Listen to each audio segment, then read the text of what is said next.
So hello everyone, welcome and welcome back to my YouTube channel. So we are going to start the MCQs based lectures from today onwards. So our first topic in which we are going to do MCQs from Kip's book, and the chapter is reproduction. So let's go with it. First our MCQs will be on the male reproductive system. On male, let me change the color. Perfect. Male reproductive system. Which one of following is the diploid structure? अब इनमें से वो पूछ रहा है कौन सा हमारे पास डिप्लॉयड स्ट्रक्चर है, तो इतना हमें पता होना चाहिए। सबसे पहले जो हमारे पास प्राइमरी स्पर्मेटोसाइट्स होता है वो हमारे पास डिप्लॉयड होता है, 2n होता है। उसके बाद हमारे पास सेकेंडरी और स्पर्मेटेड और फिर स्पर्मेटोजोआ, ये हैप्लॉइड होते हैं। तो सी इज करेक्ट ओवर हियर। उसके बाद which of the following can cause the growth and development of germinal epithelial of testis? ऐसा कौन सा हमारे पास कॉज है जो कि ग्रोथ और डेवलपमेंट जर्मिनल एपिथेलियम की जो टेस्टिस के अंदर रोकता है, तो that is D FSH। Then the production of slightly acidic fluid। अब जो स्लाइटली एसिडिक फ्लूइड की प्रोडक्शन होती है ना, जिसके अंदर हमारे पास सिट्रेट भी यूज होता है जो कि एक मेन न्यूट्रिएंट सोर्स होता है, वो होता है प्रोस्टेट ग्लैंड के जरिए। फिर the structure that undergo meiosis, एक स्ट्रक्चर जो कि क्या करता है, जिसके जरिए हमारे पास मियोसिस होती है, so that is known as primary spermatocyte. फिर spermatozoa are formed from spermatid. Spermatid जब हमारे पास बनता है, उस स्पर्मेटेड के बाद हमारे पास क्या बनता है, उस स्पर्मेटेड के बाद हमारे पास स्पर्मेटोजोआ बनता है। ठीक है, तो spermatozoa are formed from spermatid किसकी रिजल्ट में, तो here the correct option is in the result of differentiation. This is D, differentiation की रिजल्ट के अंदर हमारे पास क्या बनता है, हमारे पास स्पर्मेटेड बनता है।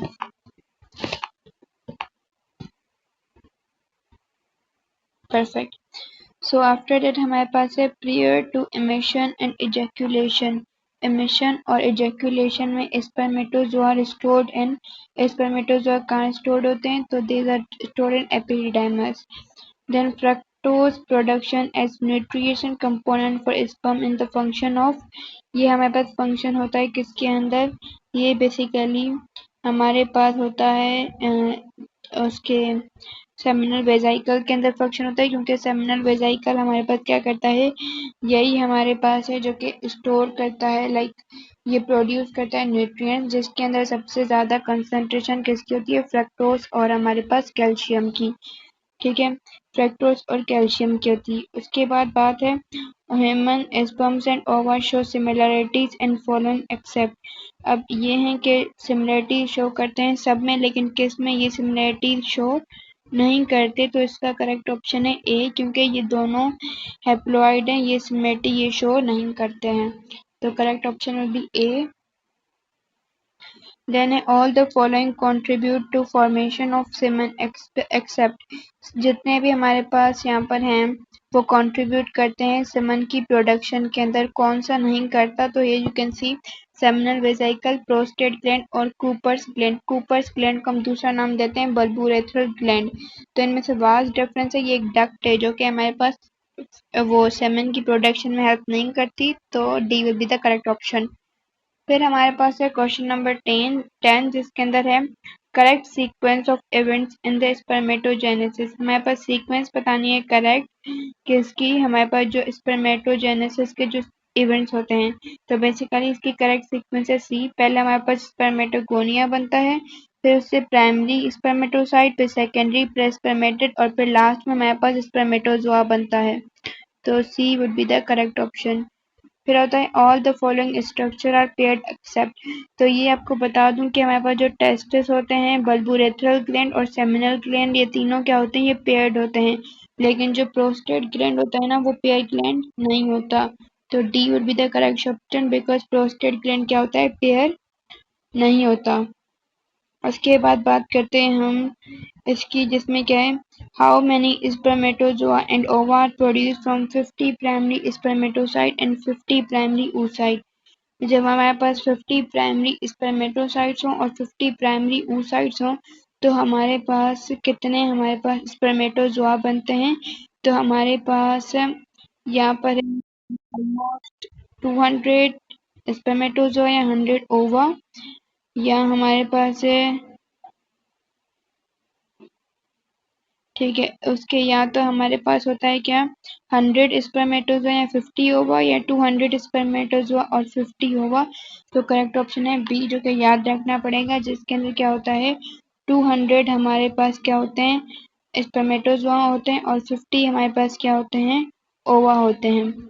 उसके बाद बात करते हैं 14 की, जिसके अंदर क्या पूछ रहा है motile and completely mature cell with flagellum. अब एक ऐसा सेल जो कि मोटाइल भी हो, मतलब मूव भी परफेक्टली कर रहा हो, और वो कम्प्लीटली मैच्योर सेल हो जिसके साथ फ्लैजुलम मतलब फ्लैजुला भी अटैच्ड हो, तो वो हमारे पास होता है स्पर्मेटोजोआ, डी। ठीक है। उसके बाद फिर आते हैं हम किसके ऊपर, यस, फिर क्वेश्चन नंबर 15 है, जिसके अंदर पूछ रहा है the first produced by the repeated cell division of germinal epithelium of testis। एक ऐसा फर्स्ट सेल जो प्रोड्यूस होता है, तो पहला सेल होता है spermatid. First cell is what, first cell is spermatid. Sorry, this is not spermated. However, it is spermatogonia। Spermatogonia cell है। ठीक है, स्पर्मेटोगोनिया के बाद स्पर्मेटेड बनता है। तो उसके बाद हमारे पास क्वेश्चन है a type of cell in hymen which produce testosterone। एक ऐसा सेल का टाइप जो कि टेस्टोस्टेरोन प्रोड्यूस करे। तो मेनली तो टेस्टोस्टेरोन हमारे पास लेडिक सेल प्रोड्यूस करता है, जो कि हमारे पास टेस्टिस के अंदर होता है। लेकिन यहाँ पर अगर हमारे पास लेडिक सेल ऑप्शन नहीं है, तो हम उसको बोलते हैं इंटरस्टिशियल सेल भी हमारे पास टेस्टोस्टेरोन प्रोड्यूस करते हैं। उसके बाद बात करते हैं which one of following differentiate into mature sperm. इनमें से ऐसा कौन सा है जो कि डिफरेंशिएट होने के बाद वो मैच्योर स्पर्म बनता है, तो डेट इज स्पर्मेटेड। स्पर्मेटेड हमारे पास आखिरी होता है जो कि मैच्योर एक स्पर्म होता है। फिर क्वेश्चन नंबर 18 है, जिसके अंदर बोल रहा है what is the location of interstitial cells. Interstitial जो सेल्स होते हैं उनकी लोकेशन क्या होती है, तो वो बेसिकली सेमिनिफेरस के बिटवीन बीच में होते हैं। सी इज द करेक्ट ऑप्शन। फिर 19 का हमारे पास है स्पर्मेटोगोनिया डिफरेंशिएट डायरेक्टली इनटू। तो स्पर्मेटोगोनिया जब उसकी डिफरेंशिएट होती है, मतलब जो डिफरेंशिएशन का प्रोसेस होता है, तो वो डायरेक्टली मैच्योर बनाता है, जिसको हम कहते हैं स्पर्मेटेड। क्या बोलते, सॉरी, वो हमारे पास होता है प्राइमरी oocyte, प्राइमरी स्पर्मेटोसाइट। मतलब डिफरेंशिएट के दौरान ये किस में कन्वर्ट होता है, तो प्राइमरी स्पर्मेटोसाइट डायरेक्टली होता है। क्वेश्चन नंबर 20 है, जिसके अंदर पूछा जा रहा है all the following are part of male copulatory organ except. तो हमारे पास एजेकुलेटरी डक्ट पार्ट नहीं होती, क्योंकि ये एक डक्ट है और वो ऑर्गन की बात हो रही है।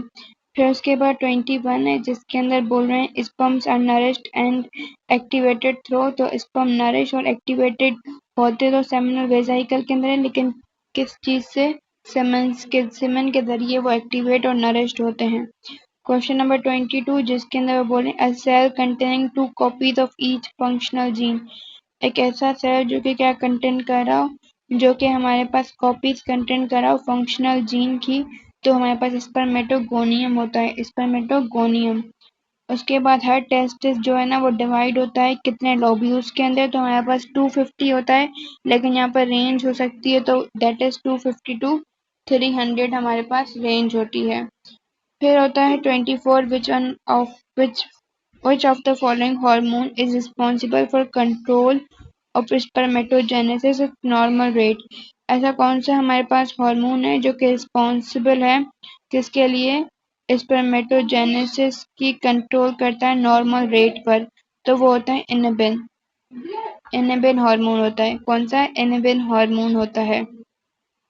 उसके बाद अगर हम बात करें ड्यूरिंग स्पर्मेटोजेनेसिस के दौरान क्या होता है the dash which are the haploid cell. कौन से ऐसे जो कि हैप्लॉइड सेल्स हैं eventually mature into spermatozoa, जो कि मेच्योर होते हैं स्पर्मेटोजोआ के अंदर, उसको हम कहते हैं स्पर्मेटिड्स। स्पर्मेटिड्स हमारे पास होते हैं स्पर्मेटोजेनेसिस के दौरान, ये मेच्योर होते हैं। देन क्वेश्चन नंबर 26 है, अब हम बात करेंगे फीमेल रिप्रोडक्टिव सिस्टम की। तो layer of uterus that is under the control of oestrogen. Oestrogen के कंट्रोल के अंदर कौन सी हमारे पास यूट्रस की लेयर होती है? यूट्रस की बेसिकली 3 लेयर होती हैं, एक होती है पेरीमेट्रियम, दूसरा मायोमेट्रियम और तीसरा एंडोमेट्रियम, जो कि इनर होती है। तो हमारे पास एंडोमेट्रियम इसका करेक्ट ऑप्शन है बी। ठीक है, उसके बाद बात करते हैं हमारे पास आफ्टर फर्टिलाइजेशन। फर्टिलाइजेशन के बाद जो एम्ब्रियो इम्प्लांट होता है खुद से कौन से यूट्रस के पार्ट के अंदर? तो ये भी हमारे पास एंडोमेट्रियम के अंदर होता है, ए।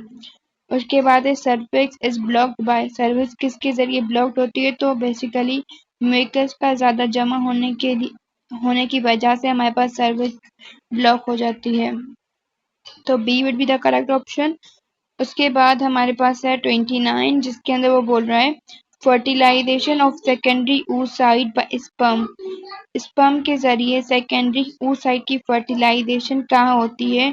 तो बेसिकली वो हमारे पास फर्टिलाइजेशन होती है फेलोपियन ट्यूब के एम्पुला पार्ट के अंदर। लेकिन यहाँ पर हमारे पास फेलोपियन ट्यूब नहीं है, तो फेलोपियन ट्यूब का हम दूसरा नाम देते हैं यूट्राइन ट्यूब। और उसके एम्पुला पार्ट, और एम्पुला पार्ट हमें पता है वो क्या होता है।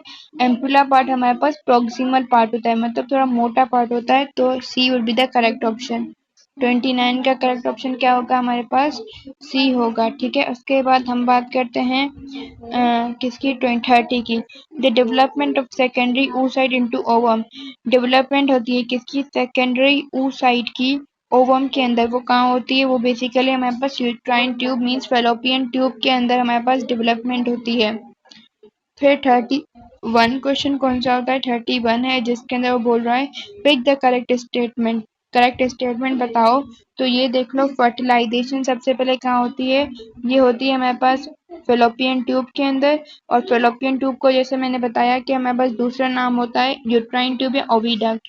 तो इसका यूट्राइन ट्यूब हो जाएगा या फेलोपियन ट्यूब, ये दोनों ऑप्शन। फिर इम्प्लांटेशन वेजाइना के अंदर नहीं होती, ये होती है बर्थ के अंदर होता है वेजाइना। इम्प्लांटेशन बेसिकली एंडोमेट्रियम के अंदर होती है। और कॉन्सेंट्रेशन मतलब कहाँ वो होता है? बेबी वॉर्म, तो यूट्रस के अंदर। तो इसका करेक्ट ऑप्शन होगा बी, यूट्राइन ट्यूब, एंडोमेट्रियम और यूट्रस के अंदर। तो आई होप ये फीमेल रिप्रोडक्टिव सिस्टम भी क्लियर हो गया होगा। Now we are moving with menstrual cycle। ठीक है, which will be the effect on the duration of menstruation cycle if one of the ovary is removed। जब एक ovary remove हो जाए तो क्या अफेक्ट होता है? तो जब हमारे पास एक ओवरी रिमूव हो जाए तो उसका अफेक्ट बेसिकली होता है वो मेंस्ट्रुअल रिमेन अनअफेक्टेड। वो अनअफेक्ट होती है, उसका कोई भी अफेक्ट नहीं होता है। उसके बाद 33 है progesterone production with an ovaries is accomplished by. तो बेसिकली प्रोजेस्टेरोन की हमारे पास प्रोडक्शन कौन करता है? एक हमारे पास कॉर्पस ल्यूटियम करता है, जिसको हम रप्चर्ड फॉलिकल भी बोलते हैं। उसके बाद हमारे पास 34 है, जिसके अंदर है the layer of uterus that is shed. तो यूट्रस के कौन सी लेयर है जो कि शीड होती है रिप्रोडक्टिव साइकिल के अंदर मीन्स मेंस्ट्रुएशन के दौरान? तो वो होती है एंडोमेट्रियम। एंडोमेट्रियम। फिर 35 है, जिसके अंदर वो बात कर रहा है मैक्सिमम चांसेस ऑफ फर्टिलाइजेशन कहाँ होती हैं? तो बेसिकली वो हमारे पास 14 to 16 डे पर होती हैं। मोस्टली 14 पे होती हैं, लेकिन अगर रेंज बताई जाए तो वो क्या होती है? 14 to 16th day। In the menstrual cycle of 45 days, what will the most probably day of ovulation? वैसे तो 14th होता है, तो यहाँ पर हमारे पास अगर वो शुरू हो रहा है 45 से, तो उसका हमारे पास जो डे होगा ओव्यूलेशन का, वो हम कह सकते हैं वो क्या है? 31 डे है। ठीक है, उसके बाद बात करते हैं endometrium show maximum thickness during. तो एंडोमेट्रियम के अंदर जो मैक्सिमम थिकनेस होती है वो कब होती है? तो वो बेसिकली हमारे पास सेक्रेटरी फेज के अंदर जब सीक्रेट करता है वो। ठीक है, सेक्रेटरी फेज के अंदर होती है। फिर हमारे पास 38 है, 38 के अंदर हमारे पास क्या दिया हुआ है?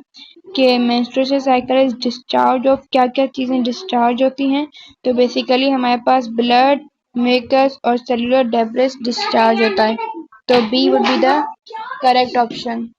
हमारे पास वो होता है ब्लड, म्यूकस और सेलुलर डेब्रिस होता है जो कि मेंस्ट्रुअल साइकिल के अंदर बेसिकली डिस्चार्ज होता है।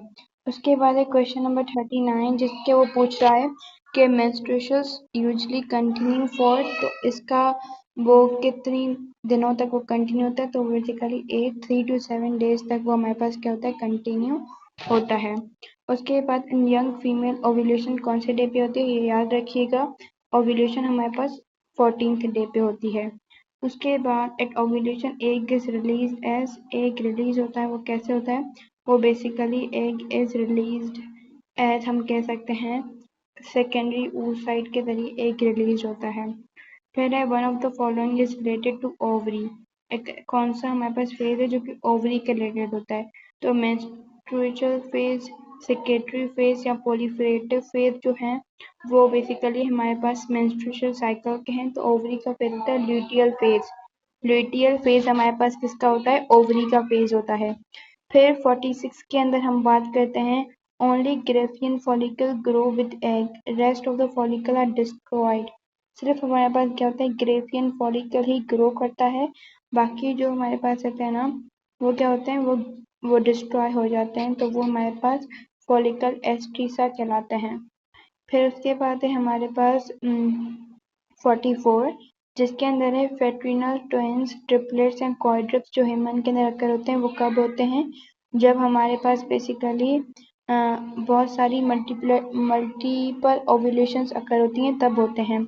When layer of uterus undergo cyclic change, the uterus की लेयर के अंदर क्या होता है, साइक्लिक चेंज आता है, तो हम एंडोमेट्रियम होता है। फिर 46 के अंदर बात करते हैं first menstrual cycle start puberty के दौरान जो पहली होती है उसको हम कहते हैं मेनार्चे, लेकिन जो 50 होती है जो कि खत्म होती है उसको हम कहते हैं menopause. Ovulation day in normal क्या होता है, 14th डे होता है सी। फिर होता है maintenance of pregnancy is made possible by, तो प्रेगनेंसी मेंटेनेंस करने के लिए वो पॉसिबल हुई है बाय द प्रोजेस्टेरोन के जरिए वो होती है। फिर 49 complete stop of menstrual cycle हम कहते हैं मेनोपॉज। फिर येलो ग्लैंडुलर एक स्ट्रक्चर फॉर्म्ड होता है जो कि रिलीज करता है एक फॉलिकल से, उसको हम कहते हैं कॉर्पस क्लूटियम। कॉर्पस क्लोजम हमारे पास ब्रेन के अंदर होता है जो कि हमारे पास दोनों हेमिस्फीयर को जोड़ता है, लेकिन आप कॉर्पस क्लोजम नहीं कीजिएगा, कॉर्पस क्लूटियम करेक्ट ऑप्शन है। फिर 51 के अंदर हम बोलते हैं in puberty the development of primary follicle is stimulated by, puberty के अंदर जो प्राइमरी फॉलिकल की जो डेवलपमेंट होती है वो कौन स्टिमुलेट करता है, तो बेसिकली हम कह सकते हैं that is developed by FSH. ठीक है, वो एफएसएच के जरिए डेवलप होती है। उसके बाद in female FSH stimulate the ovary to produce, female के अंदर जो एफएसएच है ना वो स्टिमुलेट करती है ओवरी को ताकि वो क्या प्रोड्यूस करे, वो प्रोड्यूस करे ईस्ट्रोजन। तो B would be the correct option. फिर in oocyte release during ovulation is, तो जो oocyte हमारे पास रीड होता है ना वो मेटाफेज 2 के दौरान रिलीज होता है। Then we have shortest phase in the menstruation cycle कौन सा होता है, तो हम कह सकते हैं जो शॉर्टेस्ट फेज होता है ना वो हम कह सकते हैं ओव्यूलेटरी फेज होता है, जो कि ओव्यूलेशन सिर्फ 14th डे पर ही होती है, वो शॉर्टेस्ट फेज होता है। फिर फीमेल मेंस्ट्रुएशन साइकिल कंट्रोल कौन करता है, तो ये बेसिकली हमारे पास कंट्रोल होता है बाय गोनेडोट्रोपिन, क्योंकि यही रिलीज करवाता है पिट्यूटरी से, ये एलएच और एफएसएच रिलीज करवाता है। तो उसके बाद in which phase of human female menstrual cycle endometrium prepared for implantation of embryo, embryo की इम्प्लांटेशन होती है वो कौन से फेज के दौरान होती है, तो वो बेसिकली हमारे पास हम कह सकते हैं वो हमारे पास सिक्रिएटरी फेज के दौरान होती है, बी। फिर बात करते हैं 57 की जिसके अंदर event of menstrual cycle regulate कौन करता है, वो रेगुलेट होते हैं गोनेडोट्रोपिन के जरिए। फिर डिक्रीज इन एफएसएच, तो ये याद रखिएगा जब भी हमारे पास एफएसएच डिक्रीज होता है ना तो इंक्रीज होती है estrogen, causes the pituitary gland to secrete, तो बेसिकली एफएसएच डिक्रीज इसीलिए होती है ताकि वो पिट्यूटरी ग्लैंड को मैसेज पहुंचा सके कि वो इंक्रीज करे क्या, टू सीक्रिएट एलएच लुटिनाइजिंग हार्मोन, इसका करेक्ट ऑप्शन होगा सी। फिर हमारे पास आता है 59 जिसके अंदर FSH stimulate the production of oestrogen hormone which is to targets. FSH जो स्टिमुलेट करता है ईस्ट्रोजन की प्रोडक्शन, उसके पास दो टारगेट हैं, तो ओवरी होता है और यूट्रस होता है, ये दोनों टारगेट होते हैं। 60 क्वेश्चन में क्या होता है, क्वेश्चन नंबर 60 के अंदर हम बात करते हैं विच of the following hormone suppress ovulation. Evolution को कौन सा हार्मोन क्या करता है, सॉरी 60 हमारे पास है ovulation is suppressed by estrogen. Oestrogen के जरिए, प्रोजेस्टेरोन के जरिए ओव्यूलेशन सप्रेस होती है बाय किसके जरिए, तो बाय हम कह सकते हैं ये सप्रेस होती है by inhibition of LH and stimulation of FSH। FSH की स्टिमुलेशन होती है और LH की क्या होती है, इनहिबिशन होती है। फिर which of the following suppress ovulation, तो प्रोजेस्टेरोन है, उसके ए है progesterone. Then which of the following hormone cause ovulation, ऐसा कौन सा हार्मोन है जो कि ओव्यूलेशन कॉज करता है, तो डेट इज LH। देन 63 है which hormone is release in female in response to FSH। FSH को रिस्पॉन्स करने के लिए कौन सा हार्मोन पिट्यूटरी से रिलीज होता है, तो वो हमारे पास होता है LH।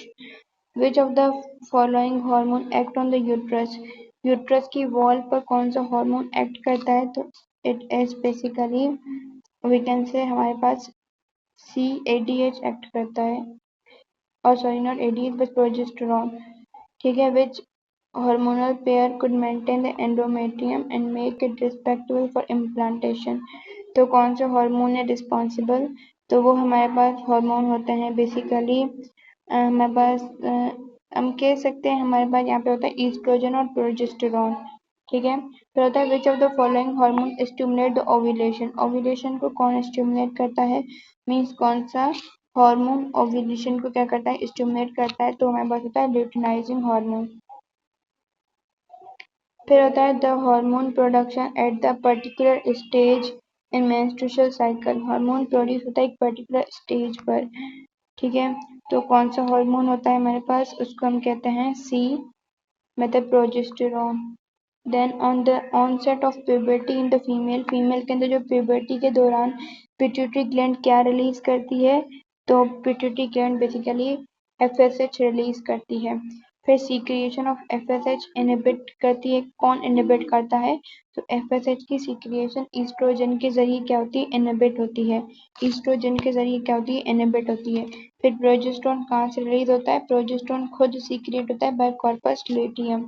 फिर होता है विच of the following every 28 days के अंदर दोबारा से कौन सा होता है, तो हमारे पास मेंस्ट्रुअल साइकिल एवरी 28 के डेज के बाद वो होती है दोबारा रिकवर, ठीक है। फिर हमारे पास है 72 विच of the following hormone of pituitary gland regulate the menstrual cycle, ऐसा कौन सा हार्मोन है पिट्यूटरी ग्लैंड का जो कि रेगुलेट करता है, तो वो है FSH और LH means follicle stimulating hormone और ल्यूटिनाइजिंग हार्मोन। 73 है कि oxytocin perform action on, oxytocin कहाँ पे एक्शन परफॉर्म करता है, तो ये मायोमेट्रियम पे वो करता है फंक्शन। फिर है 74 it is a false about placenta, placenta के लिए क्या गलत है, तो डेट इज सी बिकॉज ये पहले मंथ, प्रेगनेंसी के पहले मंथ में नहीं प्रोड्यूस होता। फर्स्ट ऑप्शन है प्रोड्यूस हार्मोन, तो ये करता है और प्रोवाइड न्यूट्रिएंट्स भी करता है और वेस्ट को भी रिमूव करता है, लेकिन D is the correct wrong option, क्योंकि हमें फॉल्स ऑप्शन मालूम करना है, तो सी इज करेक्ट, ठीक है। फिर 75 है जिसके अंदर वो हमसे पूछ रहा है an egg in the laboratory and implanted in uterus for development, egg हमारे पास फर्टिलाइज होता है लेबोरेटरी के अंदर, मीन्स फीमेल की बॉडी के अंदर नहीं लेकिन लेबोरेटरी के अंदर, उसको हम कहते हैं टेस्ट ट्यूब फर्टिलाइजेशन। यहाँ पे टेस्ट ट्यूब बेबी लिखा है तो ये गलत हो जाएगा, और इसको इन विट्रो फर्टिलाइजेशन भी बोलते हैं, तो C would be the correct option. उसके बाद टू ओवरकम इनफर्टिलिटी, इनफर्टिलिटी को ओवरकम करना है तो कौन सी टेक्निक यूज करेंगे, इन विट्रो फर्टिलाइजेशन, मतलब लैब के अंदर प्रोड्यूस करेंगे। And dash membrane of urinogenital tract is mainly affected, and dash कौन सी डिजीज के अंदर, सेक्सुअली ट्रांसमिटेड डिजीज कौन सी के अंदर हमारे पास म्यूकस मेम्ब्रेन यूरिनोजेनिटल की अफेक्ट होती है, तो वो बेसिकली हमारे पास होती है गोनेरिया के अंदर ए। फिर होता है 78 नाइसेरिया गोनेरिया क्या कॉज करती है, सी गोनेरिया, क्योंकि गोनेरिया ही कॉज होता है नाइसेरिया गोनेरिया से जो कि एक बैक्टीरिया है। ठीक है। उसके बाद हमारे पास आता है it affect the reproductive organ I bone joint and CNS। तो वो कौन अफेक्ट करता है? वो हमारे पास साइफिलिस अफेक्ट करता है। A last sexually transmitted disease caused होती है वायरस के जरिए, जिसके रिजल्ट के अंदर क्या होता है? जेनेटिक अल्सर होता है। तो वायरस के जरिए हमारे पास ADH होती है।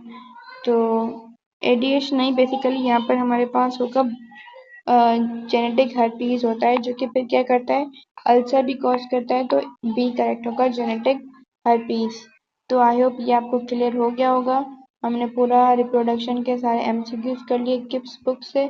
Till that bye bye. Next आप कमेंट करें कौन सी मैं टॉपिक पे या चैप्टर पे बनाऊं। Till that bye bye.